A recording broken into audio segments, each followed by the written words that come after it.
Hello, and welcome back to another episode of Inside the Locker Room, conversations about athletes with athletes.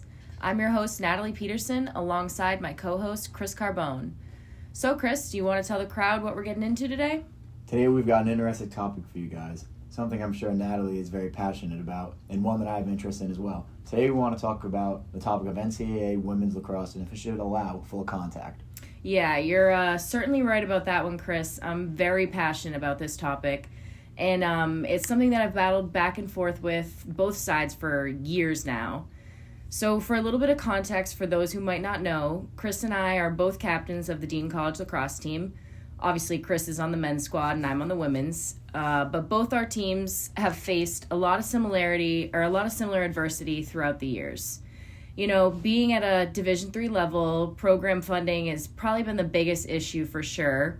We're given a small budget each year, and that's just enough to cover food for away games, and the rest of that's kind of up to us to fundraise. So whether it's through local establishments or alumni donations, being at the D3 level, it's kind of up to the players how well we want our program to be supported. But again, this is no surprise to us, and I think it's pretty safe to say that we've accepted that fact. But something that your team seems to face more than mine is poor officiating. Our men's team has been pretty fortunate in that we haven't had many bad refs for our games. But women games that I've seen, it seems like the refs love that whistle and calling fouls that happen a lot. So I want to know, do you think allowing NCAA women's lacrosse should have full contact, and would that eliminate unfair judgment calls due to the importance of preventing contact? And do you think it would maybe even pace the game out more? Yeah, you came to the right place with that question. I've never really understood the logic behind limiting the contact that women's lacrosse is allowed to have. Besides the subtle stick checks here and there and body positioning of playing defense, there isn't really much contact that we're allowed. Now I'm sitting here with bruises all over both my arms. It kind of contradicts that statement, but it honestly just shows that I've been well defended in a game.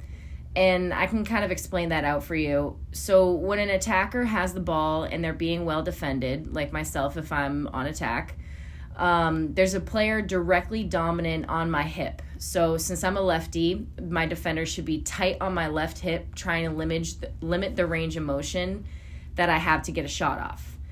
And by doing this, the defender doesn't really have a lot of choice because we can't really force the ball to turn over with contact. So oftentimes the defender will try to just position their attacker and contain them with the shaft of their stick, and it usually ends up with an attacker just kind of forcing their body position through the defenders, so it kind of looks like a shoving war to the net. But that's where the different officiating calls come into play. So within our 8-meter distance from the cage, we have an arc, and you can't make any contact with another player within that arc. And it's kind of like a trap because the defenders are extremely restricted in what they can and can't do while playing defense. And that's because we have calls like dangerous contact, and that can be the stick or body contact, and anything from reckless play to defender using their stick horizontally to match their opponents. Then we have shooting space violation, which it's not the worst in the world. It's more so a safety call. But it's essentially when the defender illegally enters the path of the ball carrier to the net without being within a stick's length away. And that just isn't, an attacker who looks like they're about to just pass or an attacker that's running away from the net. It's typically an attacker that looks like they're going for a shot and has a clear open lane to net. And then my least favorite call is the slashing fouls, and it sounds crazy because it's a harsh word, but a slash is when you go for a player's stick but you actually don't end up hitting them, so you swing and you miss. So that can be if you screw up the timing or your opponent sees you coming and they duck away last minute, you still get called for that attempt.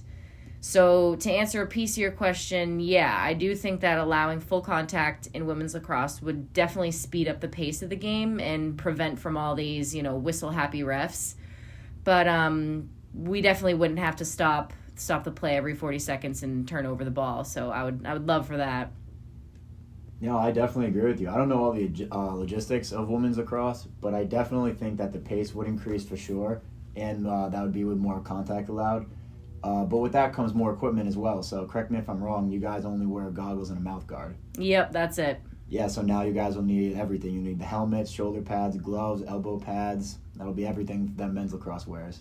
Yeah, I mean, the game would change entirely.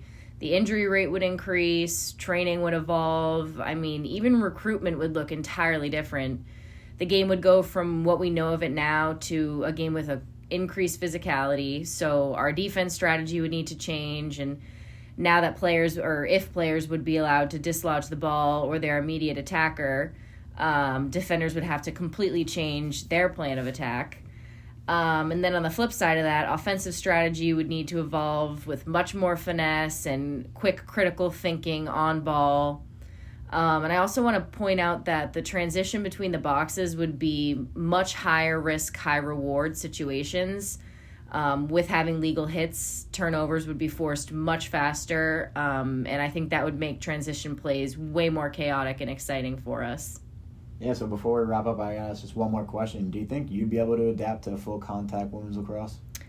Honestly, yeah. I think because of my ice hockey background, I'd thrive actually. But I think it would be a major shift for players who rely on fishing for fouls. But looking at the bigger picture, a lot of processes would change. Like I said, recruiting, coaching, and obviously even officiating. I don't really think the change will ever happen, but if it did, it would have to be a very slow progression of taking away more fouls and adding more contact piece by piece.